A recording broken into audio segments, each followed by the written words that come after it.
we are talking about approaches to development, which is we are thinking in general terms here, but it is worth remembering key geographical concepts of scale and place. So we are going to the top-down, trickle-down approach, which is the proponents of the trickle-down approach would argue the richer individuals and larger companies are the driving force behind economic growth.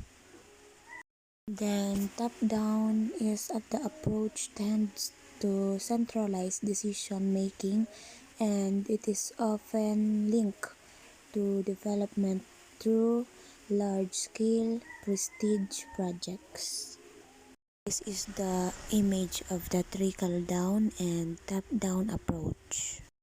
Then the growth pole approach is the development of a core region or growth pole. The growth pole could be a planned or unplanned development of a specific location through agglomeration or the special enterprise zones in China. Then next is the bottom-up or grassroots development, which is the aim is to lift people out of poverty by helping them directly, helping them to help themselves. Fair trade, an approach which joins consumers in richer countries with producers in poorer countries and creates a fair trading relationship.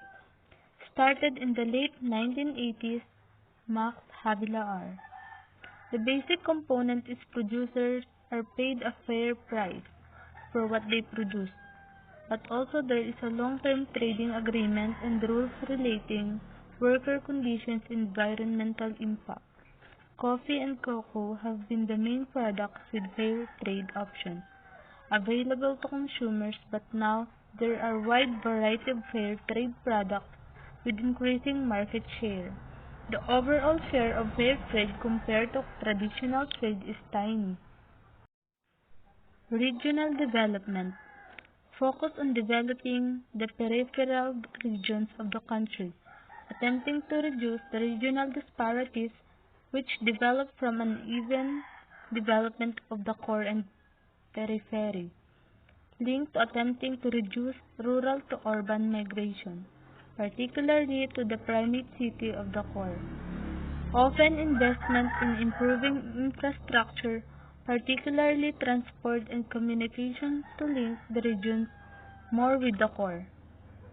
This approach has been very popular in Europe and is a major part of EU budget, particularly in regions which have suffered from industrial decline or countries such as Ireland, Portugal, and Greece. Export-led growth.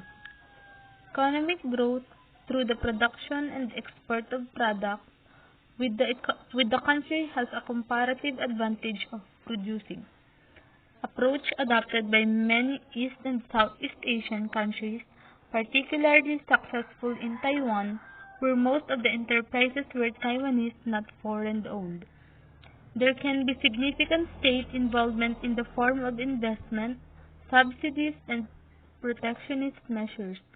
Potential problem of dependency on a key products and problems of if export market drops. Foreign direct investment. Encourage foreign companies to locate in the country to stimulate economic growth. The foreign companies would provide the investment the company needs.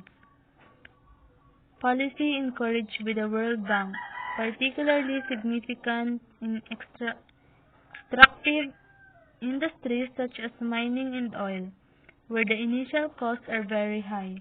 Example, Nigeria oil and Bolivia silver. Some protection of domestic industries needed. Just opening economy to foreign competitions will mean even profitable and sustainable industries will be unable to survive in the initial periods. High levels of FDI in China's special enterprises zones. Import substitution. Production of product domestically instead of import of products. Subsidies and protection of domestic industries from foreign competition and tariffs. and non-tariff barriers, reducing imports.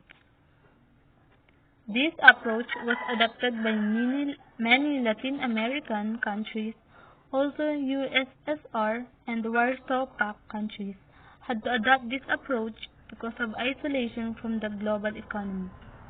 Proponents of free trade argue that, that by the following this approach, the benefits of free trade are lost in countries wasting resources trying to produce what it would be better of importing. The country should be focused resources on what it has a comparative advantage of producing. Keynesian economics versus neoliberalism. Keynesian economics use government spending on the public sector and infrastructure to boost the economy and provides jobs.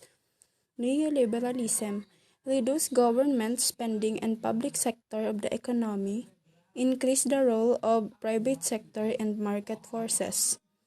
Pre-market versus interventionist.